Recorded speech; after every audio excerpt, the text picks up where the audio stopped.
Toda forma de vida se manifiesta en el movimiento, con la majestuosidad de un venado, con la paciencia de un girasol o con la agilidad de un colibrí.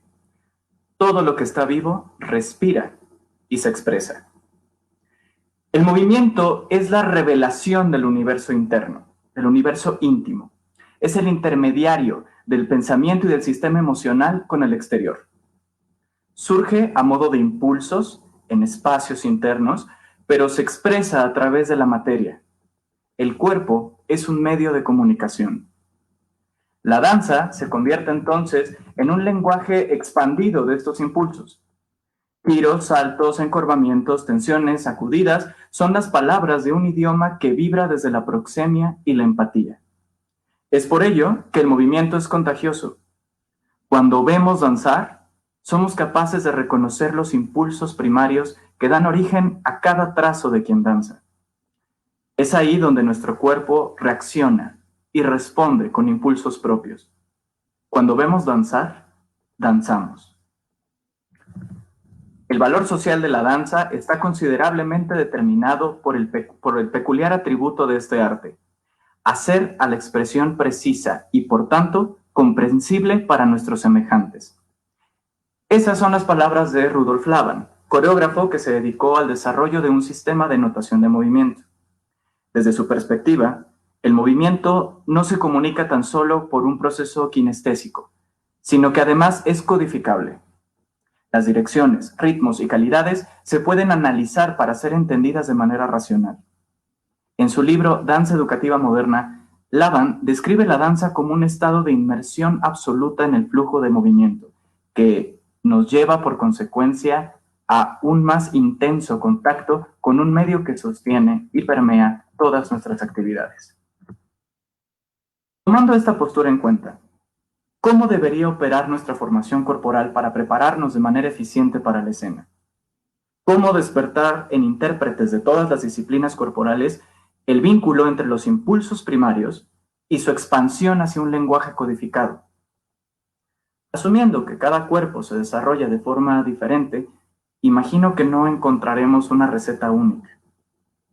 Pero una perspectiva que yo podría entender como universal reside en las palabras del pedagogo francés Jacques Lecoq.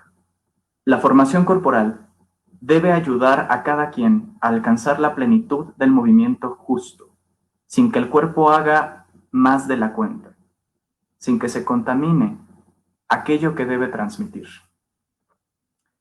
Bienvenidas, bienvenidos al bestiario de esta semana. El día de hoy vamos a estar platicando sobre el cuerpo en escena. ¿Qué es el cuerpo? ¿Qué es el cuerpo estando en escena? ¿Cómo se codifica un lenguaje corporal para la escena? ¿Cómo podemos abonar a la formación corporal para trabajar la danza o para trabajar el teatro? Y para hablarnos de todo eso, tenemos el día de hoy a Carmen Correa.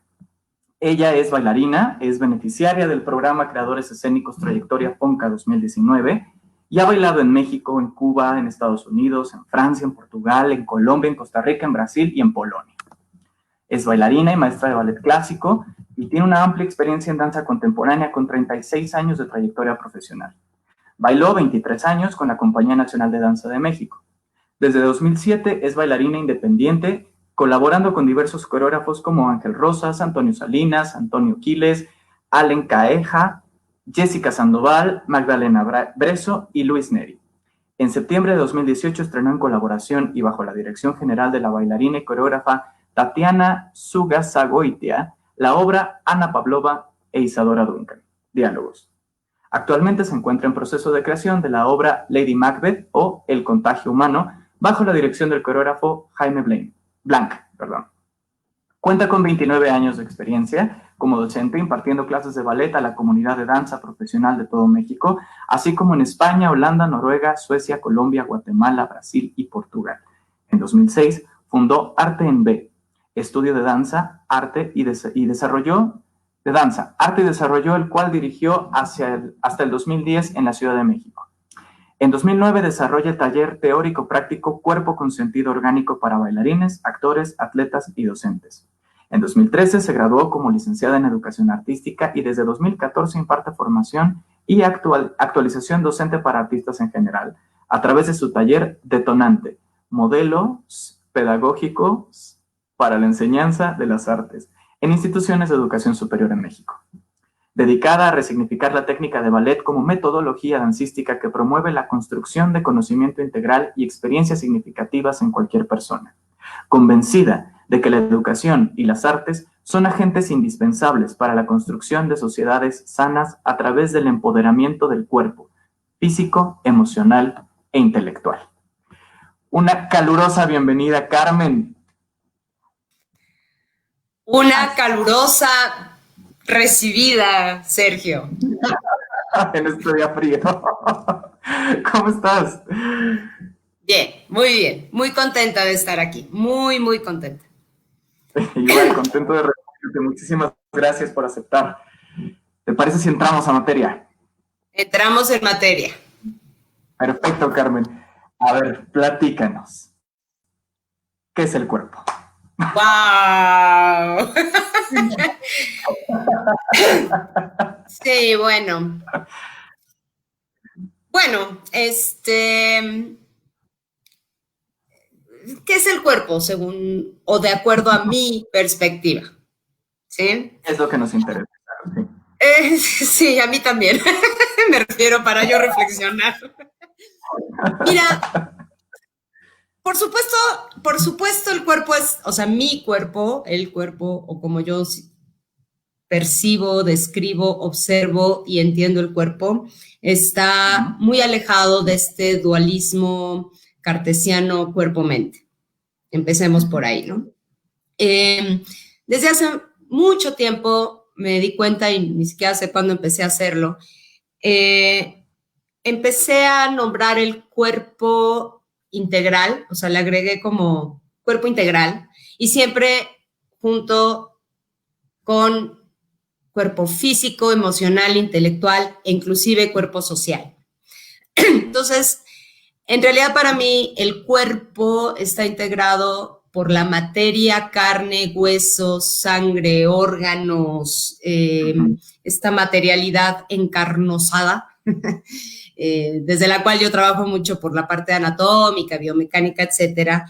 Pero por otro lado está el cuerpo emocional, el cuerpo intelectual o que involucra todo lo que es el razonamiento, ¿no? El raciocinio, y hacia el exterior como un cuerpo social, ¿no? Como cada cuerpo, persona, ser, como parte de un cuerpo colectivo, un cuerpo social. Entonces, para mí, hablar de cuerpo es... ¿Te refieres a estos cuerpos interactuando con otros o un cuerpo colectivo? Justo ahorita que dijiste cuerpo colectivo, dije, entonces es... Ambos, ¿no? O sea, es yo cuerpo, interactúo contigo cuerpo, inclusive a través de esta pantalla, y al final quienes se van sumando podemos formar un cuerpo colectivo, ¿no? Ya, ok, ajá. Con objetivos particulares, específicos, etcétera. Entonces, como verás, para mí el cuerpo es mucho más amplio. Tiene por ahí como elementos teóricos o de pensamientos, por ejemplo, de la semiótica peirciana, y no me quiero meter demasiado, pero Charles Peirce hablaba de sensación, percepción inmediata que se convierte en una acción que es interpretada desde el raciocinio, pero que afecta y afecta y afecta y afecta y que tiene que ver con lo social. O, por ejemplo, desde la perspectiva de John Dewey, que me encantó, que habla de que este asunto de body and mind no tiene sentido, ¿no? O sea, que mientras, y de hecho él comenta que mientras sigamos mencionando que tenemos que integrar body and mind, paradójicamente estamos ratificando su separación, ¿no? Entonces, me gusta mucho la perspectiva de varios lados, donde el cuerpo, el medio son las sensaciones, o sea, todo lo sensorial desde la propiocepción o la enterocepción, está en relación continua con la sensopercepción, el ambiente, y se atraviesa, o el vínculo son las sensaciones, no las emociones, que son producto de las sensaciones o de las ideas y los pensamientos, sino las sensaciones, los sentidos. Uh-huh. Uh-huh. Y por lo que estás mencionando me suena a que tienes esta misma perspectiva de no 5 sentidos, ¿no? Sino esta nueva corriente de expansiva que dice, está la propiocepción, está la termopercepción, está la kinestésica, ¿no? Todos estos sentidos derivados, digamos, estos nuevos sentidos. Sí, toda aquella sensación que te atraviesa y que se convierte en información.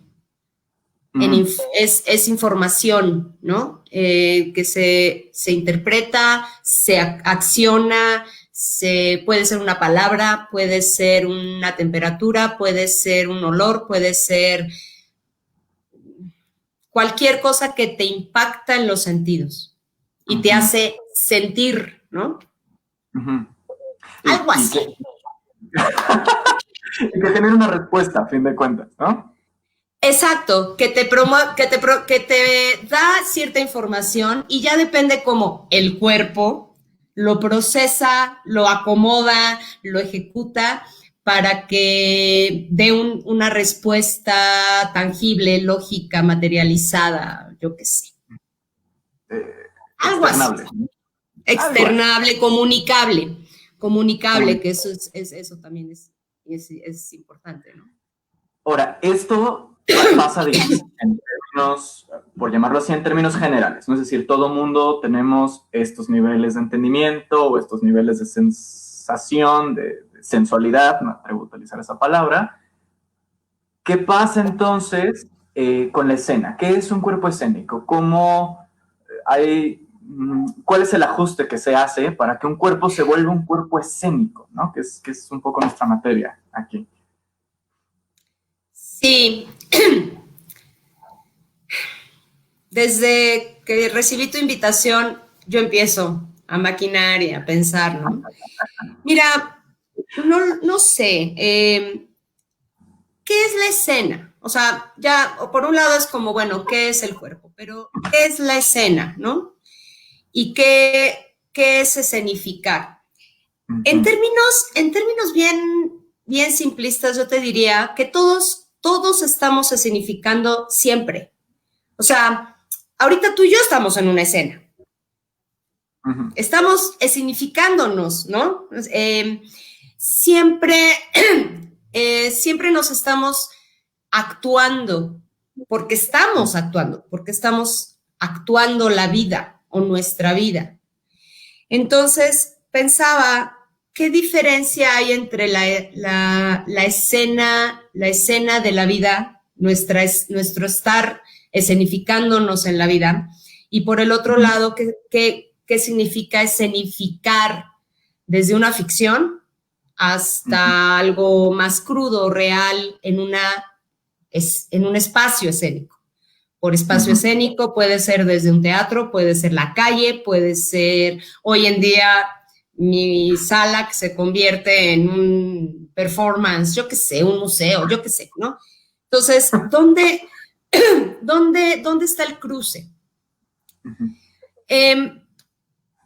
No sé, creo que el primero pensar cómo escenificamos la vida, para mí tiene un eje fundamental de reflexión que es ficcionario, es maquillado, es impostado, es buscando alguna reacción en específico de mi hijo cuando le digo, ven acá, estás castigado. Es una acción, es una escenificación, ¿no? O sea, ¿qué reacción buscamos? ¿Cómo estamos presentándonos, consciente o inconscientemente, ante los otros, ante uno mismo en el espejo, ¿no? O sea, te ves en la mañana y dices, hoy se me echó el ojo. Y es una escenificación, ¿no? Bueno, no sé si estoy debrayo mucho, ¿eh? Yo debrayo mucho. Entonces, eso por un lado, donde no somos realmente simples, transparentes en la vida, ¿no? O sea, vamos en nuestro ser ontológico tal cual somos y no es cierto, estamos cargados de cultura además, ¿no? O sea, desde que nacemos la cultura, la palabra, el lenguaje, la familia, la escuela, te van colocando formas de ser, formas de actuar en la vida. O sea, ajá, yo no soy, créeme, la misma mientras me baño que cuando doy clases, que cuando iba yo a tomar clase. O sea, nos vamos actuando en la vida. Y esto porque la cultura nos marca. O sea, definitivamente la cultura nos marca. Entonces, la naturalidad, desde que nacemos, está perdida en mi punto de vista. O sea, desde que nacemos dejamos de ser naturales, ¿no? Entonces, los que nos dedicamos a las artes escénicas, ¿cómo atravesamos de esta actuación en nuestra propia vida? ¿Cómo nos atravesamos y nos presentamos en un texto dramático, en una coreografía, en un texto dramático, en un guión coreográfico, etcétera? En un guión, finalmente es un guión. Tenga o no tenga, cuente o no cuente una historia. Eso es, quiero hacer una aclaración, estar en escena no tiene que ver con contar una historia en específico, con una narrativa o en este sentido, sino simplemente estar en escena. ¿Qué voy a contar? ¿Qué voy a decir?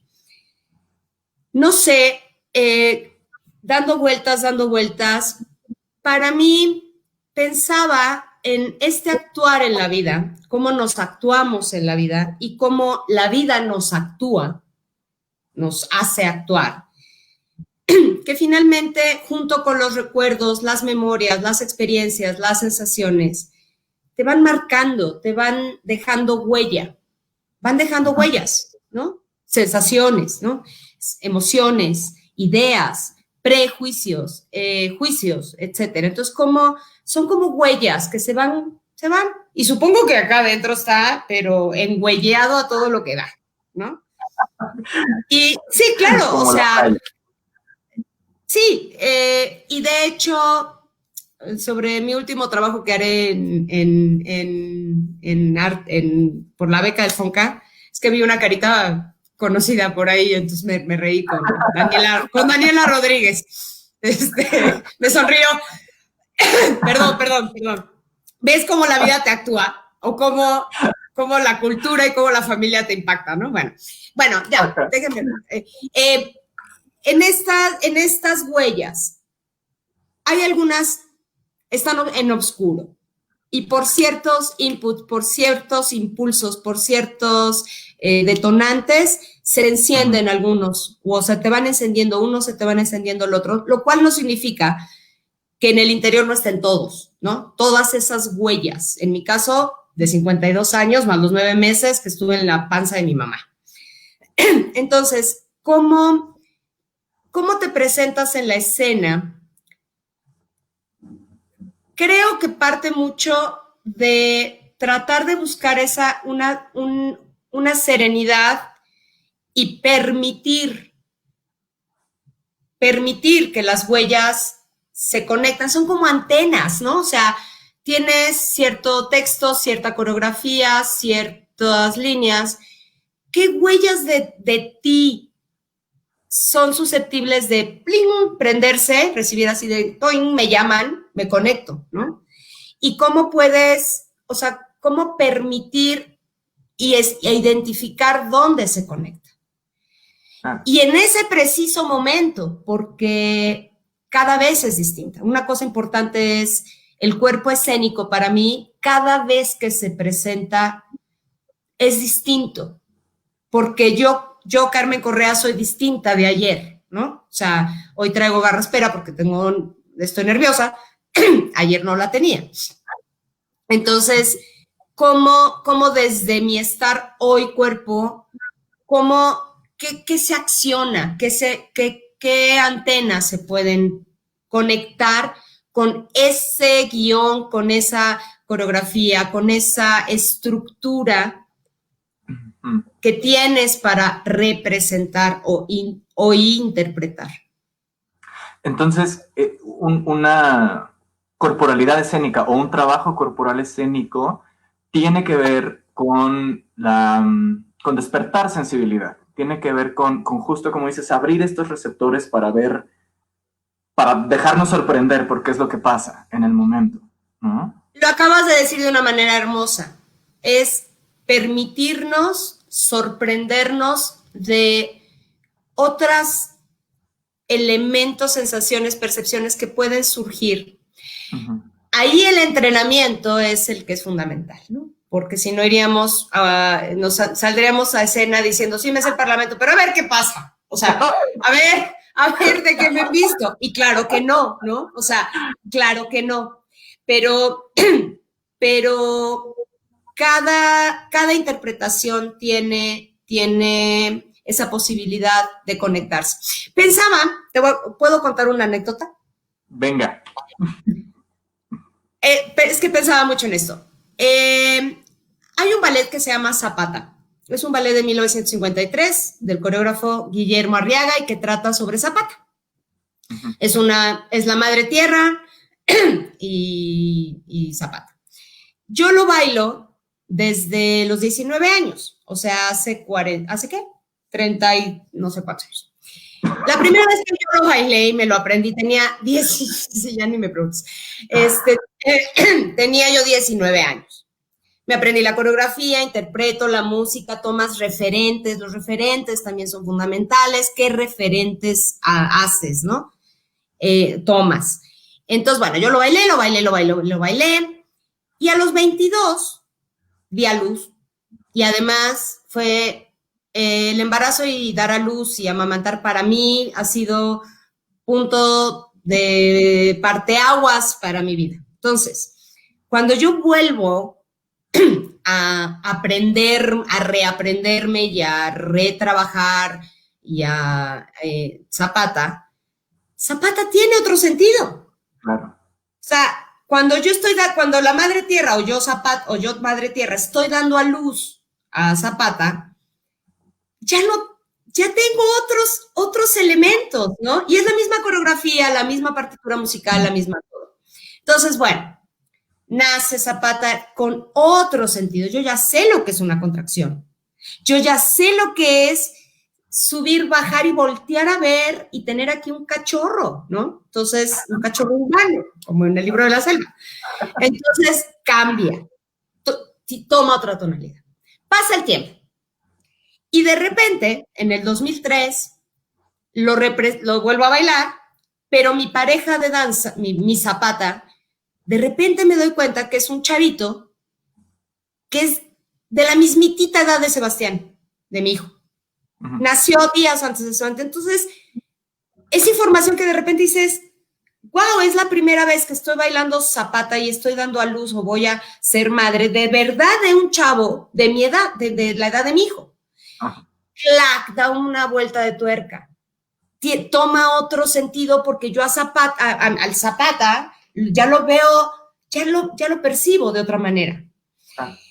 Otra vuelta de tuerca, al final de Zapata, muere Zapata, tiras a Zapata en escena, muere en tus brazos, lo abrazas, para mí muere y la escena es una piedad, como la piedad de Miguel Ángel, donde lo tienes aquí, y entonces lo depositas, muere el último suspiro, y lo cubres, lo entierras, ¿no? Y entonces ya viene el testimonio, no sé qué. En 2016, y voy a llorar, si me lo permiten, me invitan a bailarlo de rápido cuando mi hermano está agonizando, está viviendo su enfermedad terminal en mi casa.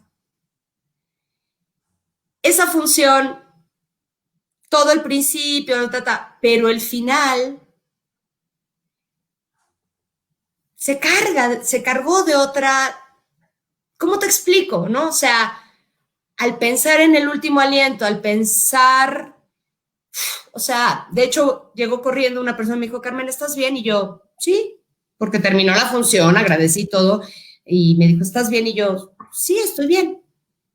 Es que algo pasó en escena. Claro que pasó algo en escena. No modifiqué la coreografía, pero claro que pasó algo en escena, ¿no? Entonces, a eso es a lo que yo llamo permitirte que lo que estás viviendo como ser humano, como persona, se permita, Ujú. te des la oportunidad de conectarlo con aquello circunstancial, momentáneo que está, perdón, lo que estás viviendo tú se conecte con el discurso textual, dancístico, lo que sea. Hay en partes, Claro. hay en obras más factible, menos factible. Entonces, el cuerpo escénico tiene que ver, para tratar de cerrar este punto, no cerrar, no lo cierro, pero, ok, ¿qué diferencia hay entre mi estar yo en el mundo y actuarme en la vida y en mi casa, etcétera, a pasar a ser cuerpo escénico? Primero tienes una ficción que contar, tienes algo que comunicar, aunque sea puro movimiento, aunque sea una coreografía neoclásica. Tienes una atmósfera, tienes música, tienes una partitura, una estructura que cubrir, ¿no? Con todos los elementos que conocemos de la escena, la luz, bla, bla, bla. Tienes un espacio escénico definido, ya eso te va demarcando. Tienes al otro tramoyista, al otro iluminador, tienes a los otros. Y por ejemplo, en el caso de Zapata o de una obra con más gente, pero me gustaría referirme muy específicamente a Ana Pavlova, Isadora Duncan, con Tatiana Sugasagoitia. Tengo a Carmen Correa con su Pavlova y tengo a Tatiana Sugasagoitia con su Duncan. Pero en realidad, en este diálogo compartido, no puedo no estar en contacto con Tatiana. Está la otra actriz, performer, bailarina, como le quieras llamarla. Está ese otro cuerpo escénico. Y entonces también el contacto con ese otro cuerpo también te va a llenar de sorpresas también. Y finalmente, el cuerpo escénico no puede sustraerse no solo de la importancia, sino del objetivo de que está el espectador. Y podría decir el público, pero el público es un poco frío. La palabra público no me llena. Espectador sí, porque el espectador es ese testigo que si también él como en cuerpo espectador está abierto a la sorpresa, cierra el círculo de comunicación o completa el círculo de comunicación. Y uno como cuerpo escénico no te puedes abstraer de ello ni evadir, Claro. no en mi caso. Para mí siempre el público, el espectador, está presente y me impacta además. Claro. Sí, sí, bueno, déjeme nada más ir rápido a los comentarios. Tenemos a Enrique Farías que manda caritas así que creo que son abrazos. Alita Escobedo nos manda unos ojos de corazoncito. Daniela Rodríguez manda aplausos. Y Diana Cardona pregunta, ¿dirías que el cuerpo limita o potencia? ¿De qué depende? Pero me gustaría que ahorita que ahondemos en esta pregunta desde una perspectiva muy particular. Muy particular, pero específica. Hablas, ¿no?, de este asunto del cuerpo escénico, más bien del estado circunstancial y presente de la persona, ¿no? De lo humano que está puesto ahí en escena y que dialoga con todo el alrededor, ¿no? con la acción, con la luz, con el otro cuerpo, con el otro humano que le están pasando cosas y demás. Siendo tantas las variables, ¿cómo podemos metodizar o generar una técnica que nos ayude cada vez a subirnos a escena con un cuerpo abierto a esta disposición, siendo tantas las variables, ¿no? Y no sé si solo a mí me pasa que estoy vinculándolo con esta pregunta dirías que el cuerpo limita o potencia, ¿no? ¿Y de qué depende? ¿Cuáles son los factores que están jugando en un desarrollo formativo o en un desarrollo de entrenamiento que nos permite tener una técnica concreta, ¿no? O que el cuerpo funcione siempre, ¿no? O sea, para acabarla de escribir, que sea una constante, que el cuerpo sea escénico, que esté sensible, que esté abierto, que esté receptivo. Es bien compleja, pero creo que sí hay hilos por donde sacar, ¿no? Si pensamos, si pensamos el cuerpo desde la perspectiva en que yo la planteo, lo primero es entender, permitir y entrenar el cuerpo desde todas sus dimensiones. O sea, pensar que el cuerpo se entrena físicamente, en danzas sobre todo, mucho, ¿no? O sea, en el movimiento, etcétera. Tener presente el cuerpo emotivo y tener presente el cuerpo intelectual que razona, que interpreta, y el cuerpo presente con respecto a los otros. Entonces, de entrada, para mí cualquier entrenamiento escénico debe contemplar la docencia y la metodología, porque a veces la docencia se da desde una parte muy intuitiva, entonces puede suceder, pero a veces no sucede. Entonces, sí esto tiene que formar parte de la metodología de aquel que entrena, ¿no? O que forma, desde que forma. De hecho, desde que se forma, no solo cuando se entrena, porque son dos puntas de la misma cable, pero no es lo mismo, ¿no? Entonces, desde que se forma un niño en la escena, tendrá o en mi opinión, debe estar pensada la metodología, la práctica docente, la pedagogía, la pedagogía, tomando en cuenta y teniendo muy claro, o sea, teniendo claro que hay que pasar por esos puntos, nombrar esas áreas. No sé si me explico. Los psicoterapeutas dicen name it, ¿no? Nómbralo. O sea, cuando traes un problema es nómbralo. Ya una vez, en el momento en que lo nombras, se hace presente, es como por arte de magia.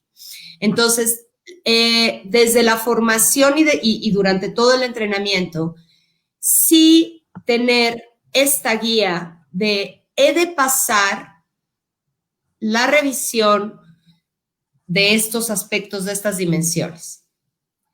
Inclusive empezar como en el cómo estoy hoy físicamente. O yo docente, ¿cómo están hoy físicamente? ¿Cómo estás físicamente hoy? ¿Cómo estás mentalmente hoy? Por ejemplo, en mis prácticas es, ya llegaste, ya estás aquí, ¿no? Es así como traer la conciencia aquí, o estás preocupado, que algo te preocupa, porque se nota, el cuerpo transmite, ¿no? Entonces, ojalá, lo ideal sería que uno se forme y se pueda ya entrenarse desde ese lugar. Cuando empiezas a hacer una clase, cuando empiezas a tomar un taller, cuando te preparas para dar una función, empezar por ahí, ¿no? O sea, a ver, nombro, ¿cómo estoy? ¿Qué me duele? ¿Qué me pasa? ¿Estoy feliz? ¿Estoy triste? O sea, ¿dónde estoy? ¿Cómo estoy? Para mí esa sería una de las principales herramientas que se va habituando. O sea, uno se va habituando. Parece al principio bien complejo porque más tienes que saber cómo estoy físicamente y mentalmente y cuáles son mis sensaciones y quién está más, ¿no? O sea, y al principio, como toda metodología y como todo entrenamiento y como toda técnica, se va habituando. Y por hábito quisiera yo hacer la diferencia entre el hábito rutinario, ¿no? Ajá. Este hábito rutinario inconsciente o la habituación consciente. Ahí pensaría yo en John Dewey. No, sí, una es la repetición por Pavlov, ¿no? O sea, por conductismo, ¿no? Ya lo habitúas, hago mi cama todas las mañanas, Y la otra es la habituación. La habituación pasa por un proceso de reflexión, pero se vuelve hábito. Y a tal grado se vuelve habituación mental, que ya solito yo, cuerpo, cuando no paso por un lugar, me dice, hey, no has pasado por aquí, ¿no? Eso sería lo súper ideal. O sea, que uno mismo, yo mí misma me voy escaneando. Yo tengo una práctica un poco debrayada, que con los alumnos les digo, a ver, coloquen aquí a su inspector. Su inspector va a estar tomando nota de todo el taller, apuntando, y durante el tiempo va a ir bajando, subiendo y tomando nota, y te va a hablar al oído, oye, híjole, esto, oye, esto. Se ríen, me dicen, ¿se llama conciencia, maestra? Le digo, sí, se llama conciencia. Se forma, se entrena la conciencia a este otro estado que tiene que ver con el testigo. O sea, parece un desdoblamiento y parece psicoanalítico y parece esquizofrénico, pero no lo es, porque este cuerpo es inconmensurable. O sea, eso sería lo primero. Este cuerpo es inconmensurable, jamás lograré conocerlo. Entonces, tiene esta habilidad de tenerte pendiente de muchas cosas, ¿no? Entonces, dentro de la formación, formarse, creo que debería estar desde el principio esta formación y entrenamiento de la conciencia y la conciencia de las dimensiones completas. En una ocasión, hablando de anécdotas, yo bailé muchos años el Cisne Negro del Lago de los Cisnes. Fue como uno de mis roles. Y para quien conozca el duetito Maravilla de Plato de Cisne Negro y La Maldad, ¿verdad? Al final se realizan los 32 fuetes, que es girar 32 veces al ritmo de la música sobre una patita, ¿no? Baja, subes, baja, subes, baja, subes. Es una de las ejecuciones más técnicas y puntuales y difíciles. Aunque hoy en día hacen cada barbaridad los bailarines que dices, ¿no? Sí, habitúan, ¿no? O sea, la habituación. Pero bueno, hay dos anécdotas respecto a esto. La primera es que cuando yo estrené el Cisne Negro, tenía 20 años. Y cuando salí de la función, yo estaba feliz, mis 32 fuetes me salieron. Y entonces mi familia, bravo, la nena hizo 32 fuetes y una de mis hermanas, que no le gusta mucho el ballet, le dije, Ale, ¿cómo viste? Me dijo, muy bien. Y yo, pero me salieron los 32 fuetes y me dicen, sí, técnicamente los hiciste muy bien, pero no me conmovieron porque no giraste con el alma.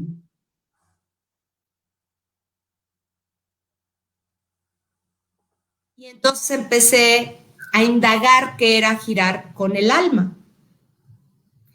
Hoy en día los 32 fuetes o los fuetes, porque ya no hago 32, para mí son un medio de catarsis. Yo a veces sola me pongo a hacer fuetes porque es un medio de catarsis, en fin. Y en otra ocasión, alguien de danza, que de hecho hizo danza clásica y después contemporánea, comentó que uno cuando sale a escena ya no piensa, ya uno baila, uno hace. Y yo le dije, híjole, no estoy de acuerdo. Precisamente poniendo el ejemplo de Cisne Negro y en las funciones que se daban en el bosque de Chapultepec a las 8 de la noche en una tarima que no sabías cómo iba a estar y si había corrido el viento y habían caído 1000 hojas y a 50 metros de distancia de tu puntito rojo y bueno, con 1000 variantes. había llovido, no había llovido, la tarima brincaba, no brincaba. Entonces yo le respondí, no sé si verbalmente o solamente me lo respondí a mí misma.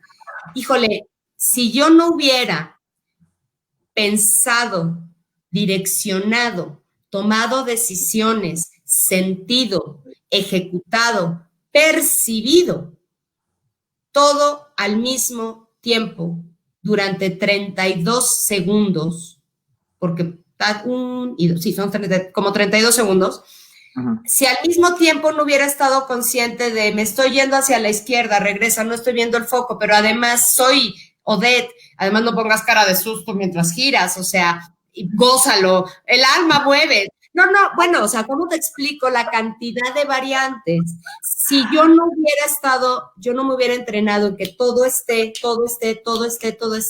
me hubiera caído de los fuetes 800,000 veces. Bueno, no fueron 72 funciones ahí más o menos. O sea, me hubiera bajado. O sea, no los hubiera terminado. Es una interacción de sentir, eres capaz de sentir el viento, estar llevando la cuenta de la música, estar tomando decisiones de hago doble giro o me sigo con sencillo, ya se acerca el final, inclusive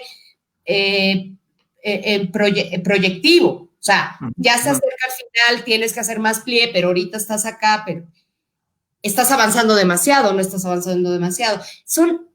Es tremendo. Entonces, ¿qué pasa? Volviendo a la pregunta, ¿qué pasa cuando el cuerpo no se entrena, se va entrenando, se va habituando, se va formando, se va construyendo, se va conformando, se le va permitiendo ir estableciendo estas sinapsis? No sé, hablaría de neurociencia, estas sinapsis que se van conectando y que se van haciendo inmediatas, ¿no? Depende de las reacciones. ¿Qué pasaría con un cuerpo que no está preparado de esa manera?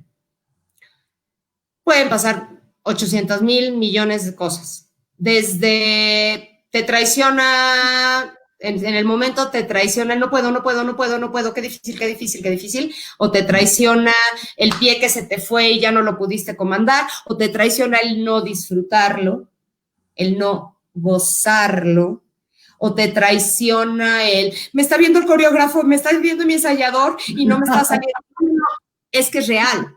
Claro, sí, te traiciona que tu conciencia está puesta en el que te está viendo. Y quizás no en el espectador, sino en quien te ensayó y quien te puso límites así de y te tiene que salir. Y me está viendo y no me está saliendo, no me salió y no lo disfruta. En fin, entonces este cuerpo se vuelve muy reducido y de hecho sus posibilidades de interactuar, de resolver, de sorprenderse, de resolver y actuar, de un poco de improvisar, ¿no? Se vuelve muy limitado, se vuelve muy estrecho y un poco de volado. A ver cómo estás hoy. Se vuelve un poco el volado o muy falso. Muy falso. Impuesto, muy técnico, muy técnico, de que no permites movilidad, ¿no? Pero entonces se vuelve acartonado, se vuelve incómodo. Sí, inexpresivo de comunicación, imposibilitado a conectarte a ti, espectador, más allá de que digas, wow, qué bien te salieron los fuetes, uy, giró un chorro. No, es en serio, o sea, y estoy hablando desde el ballet, propiamente dicho. Claro, pero eso se puede, ¿no? Entonces, se vuelve muy limitado, se vuelve muy vulnerable, se vuelve muy, no vulnerable, porque exactamente creo que más bien permitir la vulnerabilidad es lo que te da la fuerza. Permitir la vulnerabilidad para ver qué impulsos, qué cosas te están atravesando, permite que tomes decisiones y que manejes. Quizás se vuelve muy frágil como cristal. Si le picas tantito,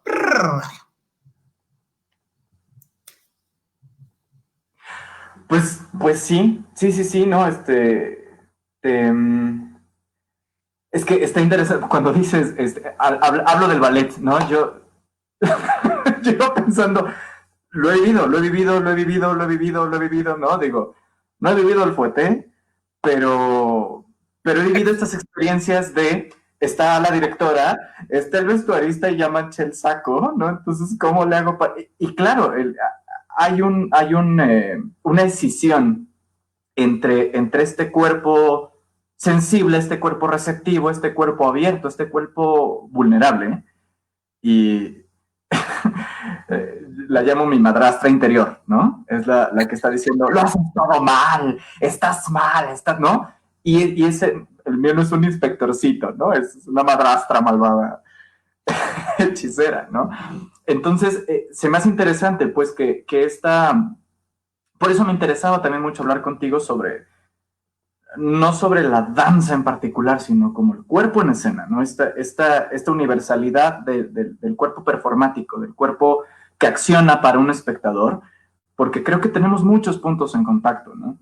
Y justo pregunta Daniela, ¿cómo fue el proceso de una bailarina a la hora de hablar en escena? Porque tú has hecho teatro, tú has dado texto en escena, ¿no? Y esta relación, ¿no?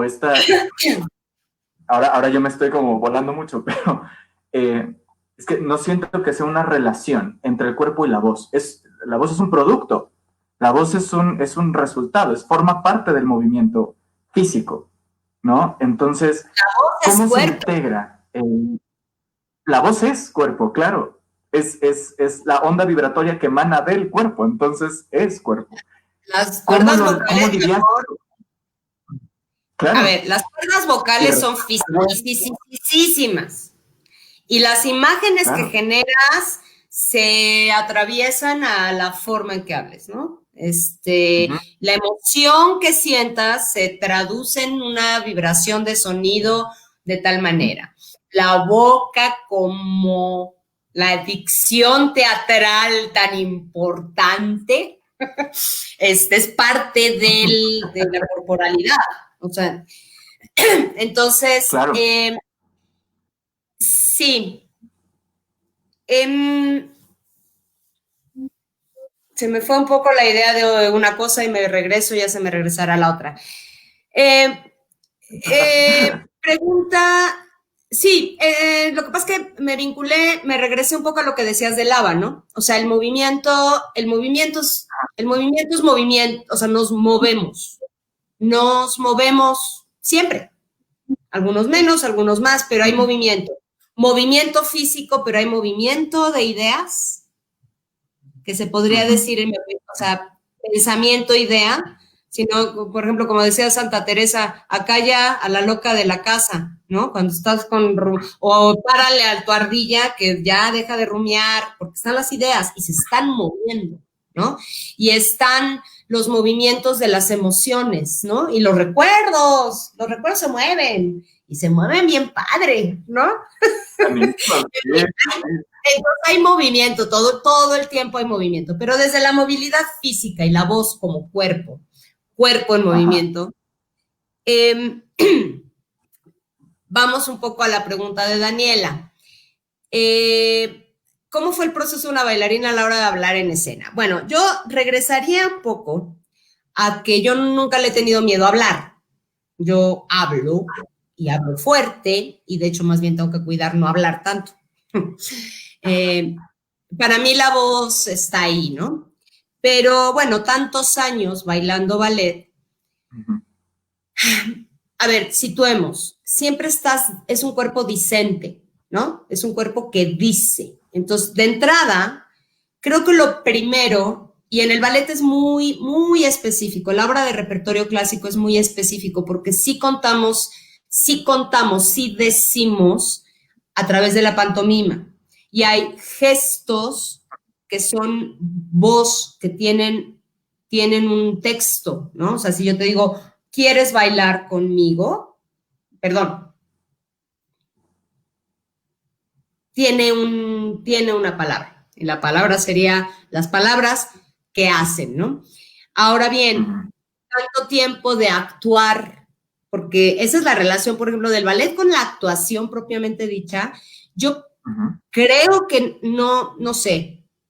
El ballet tiene una relación así de íntima con la actuación, porque tienes que actuar, tienes que actuar la maldad, tienes que actuar la dulzura, tienes que actuar la sorpresa y hacer reír, tienes que actuar, tienes que decir una pantomima que se entienda, y el ritmo y el timing y la mirada, porque no es lo mismo decir yo a ti te odio, a decir yo a ti no te quiero, ¿no? O sea, cambia, ¿no? Sí. Y además es un texto, o sea, y tiene puntos, comas, etcétera. Entonces, bueno, hay una relación muy interna, pero ahora, el hecho de hablar, bla, bla, bla, sacar sonido con la voz, vocalizar, como ustedes le llamen, no sé, ese es o sea, pues, podemos.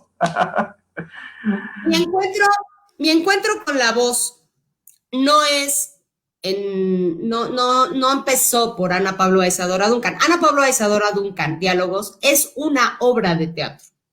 De hecho, tiene una dramaturgia, el texto lo escribimos Tatiana y yo, y que eso ayudó, el hecho de que el texto lo escribiéramos nosotras investigamos, nosotras sacamos el texto de Isadora y de Ana, nosotras escribimos nuestra voz, entonces nosotras creamos la estructura, el andamiaje, lo cual facilitó en cuestión de memorización, porque mientras supieras de qué estabas hablando, qué importaba decir y cómo partía desde aquí, pues se te iba una palabra, no se te iba la palabra, pero estaba.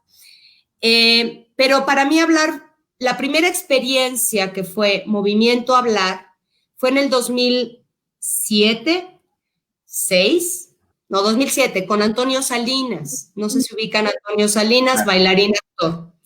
Y él hice un trabajo de laboratorio con él y me montó una pieza donde al final de la pieza decía 3 palabras y yo me salía chisguete así, ¿no? Se entrena. Pero yo me acuerdo mucho que Antonio parió chayotes conmigo, el pobrecito. Si alguien me rompió, fue él. Entonces, por ejemplo, me puso un ejercicio de decir no de todas las maneras posibles, no riendo, no enojada, no triste, no. Bueno, fue aquello como sacarlo, ¿no? Después pasé un proceso que fue muy divertido y a lo mejor ese ejercicio fue, pienso, muy interesante de cómo conectar movimiento, el movimiento de la voz con el movimiento contundente. Y fíjate, fue en los fuetes. Hice un trabajo que partía de mi propia experiencia en la transición de clásica a contemporánea, que se llama Inevitable, con Antonio Quiles. Y la obra fue hacer un texto. Entonces, ¿cómo moverte mientras hablas? ¿Cómo conectas el ritmo del texto con el ritmo del paso? ¿No? ¿Cómo estableces? ¿No? Y en uno empezaba yo con el texto y hacía movimientos bien claritos. Y un día, jugando, no, me acuerdo que le dije, sí, lo que tú quieres es que, y preparé con las puntas y empecé a hacer fuetes, los famosos fuetes en el salón, y empecé a hablar. Y le empecé a decir, no, sí, tú, ya no me acuerdo que le dije, no, sí, tú, yo, no sé qué, no sé cuántos, pa, y el ritmo del movimiento me iba generando, de hecho me daba el impulso por la respiración y por la fuerza de subir, me daba el tono, muy padre. Y entonces cuando terminé le dije, sí, ¿verdad? ¿Eso quieres? Me dice, sí, eso quiero. Nada más que le vamos a poner texto. Y ese trabajo fue 2009 y fue el primer trabajo como muy contundente. Y yo recuerdo que el día que estrenábamos estaba el telón cerrado, hacíamos nuestros ejercicios de vocalización. Había tomado yo un curso, por supuesto me fui a tomar un curso con Marina Tamar, argentina muy buena, que se llama Biocanto. Dije, no, yo me tengo que entrenar. Y me acuerdo que estábamos en la vocalización y estaba tu bruja, mi bruja, o diciéndome, no vas a poder, no vas a poder, no vas a poder, no vas a poder. Y recuerdo que se abrió el telón y la primero que sucediera paso punta y decía, nací un 17 de mayo. Y salió. Y a veces bajaba Y ya para Ana Pablo Isadora Duncan, que además ayudó, obviamente, que el texto estaba escrito por nosotras, finalmente, porque se me olvidaban algunas palabras o repetía y loquísimo, porque decía algo que no conectaba y mi atrás decía, ya dijiste otra cosa, ¿no? Entonces, me permitía la sorpresa y en la sorpresa avanzaba. Pero sí fue muy importante ir habituándome a hablar y moverme, habituarme a moverme y hablar. Y posiblemente en el teatro, ahí tendría que ser al revés el proceso, ¿no? Como los actores, o sea, como a los bailarines hay que habituarnos a soltar la voz, a decir texto, y como los actores tendrían que formarse y entrenarse en soltar movimiento mientras sueltan texto. Hay un ejercicio bien padre, y luego si quieres aquí en la página se los comento, de Bill T. Jones. Bill T. Jones es un bailarín, coreógrafo. Te lo voy a poner porque hay un ejercicio con público que habla de la voz, el texto, cómo afecta el movimiento y cómo el movimiento va afectando el diseño coreográfico. Entonces, pero también te entrenas, te habitúas, siempre y cuando el miedo es el miedo al ridículo. El otro día yo comentaba que como yo no creo en el ridículo, ya me caí en Bellas Artes así, en función, yo solita en el escenario, y me levanté y seguí. O sea, y yo fue como, soy falible. Entonces, yo no creo en el ridículo. No, la palabra el ridículo no me hace. Por eso yo actúo cuando doy clase. Ocupo mucho el gesto, el clown, me encanta, ¿no? Y el cambio de voz para regañar o para lo que sea. Entonces, ¿cómo uno perder el miedo al ridículo? ¿Por qué vas a creer que tu cuerpo es ridículo? Es que estamos muy permeados, ¿no? De estas imágenes corporales que son, híjole, me acuerdo, mira, hay una, se llama a sí misma actriz, ¿no? Hay una actriz ahí muy famosa que tiene su Instagram, que es muy popular, y hace mucho ejercicio, dejémoslo ahí, y hace un par de años le pregunta una chavita, le escribe por Instagram y le pone, oye, yo me estoy formando como actriz y me gusta mucho ir al gimnasio. Y uno de mis maestros me dice que que me va a resultar contraproducente porque me va a quitar elasticidad. ¿Tú qué me recomiendas? Y ella dice, a ver, nada tiene que ver el cuerpo con la actuación.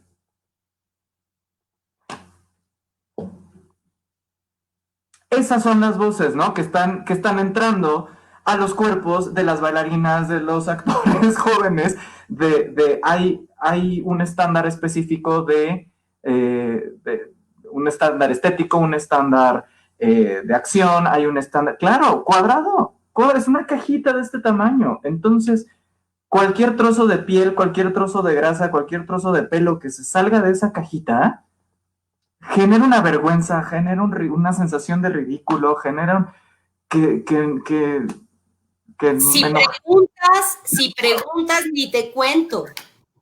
Híjole. Estás haciendo el ridículo porque expones que no sabes. Pues no sé. ¿Y por qué voy a sentir ridículo por no saber? Claro. O porque, mira, es muy chistoso. Fíjate lo que significa. Durante mucho tiempo yo soy melómana, me encanta la música clásica, y por alguna razón yo siempre decía, y ríanse a carcajadas, porque nos pasa a todos. Yo decía, sí, es que voy a ir a oír la Sinfonía Nuevo Mundo de Dvorak. Y pasaba, y yo estuve muy relacionada con músicos. Y en una ocasión, un director de orquesta que tenía relación de amistad en una cena, me dice, Carmen, no se dice Dvorak, es Dvorak. Y me le quedé viendo y le dije, ¿por qué nunca me lo dijiste? He ido por la vida diciendo Dvorak, peor aún, creyendo que Dvorak y Borjak eran dos personas diferentes, ¿no? Claro, pero ¿por qué? O sea, ¿por qué nos avergonzamos? ¿Por qué nos enseñan a avergonzarnos de exponer algo que no sabemos? O exponernos en nuestro ser falible. Somos falibles todo el tiempo. Y de hecho, ser falible, estar vulnerable, ser vulnerables, es lo que nos permite movernos. Me refiero a movilizarnos, entender, transformarnos, crearnos, aprender. Pero culturalmente hay una disociación y volvamos a body-mind, inclusive body mind together, pues no, o sea, body mind juntos, pues no, no están, o sea, no están juntos, son un, o sea, más bien mind es, para mí, mind es dentro, está dentro, ¿eh?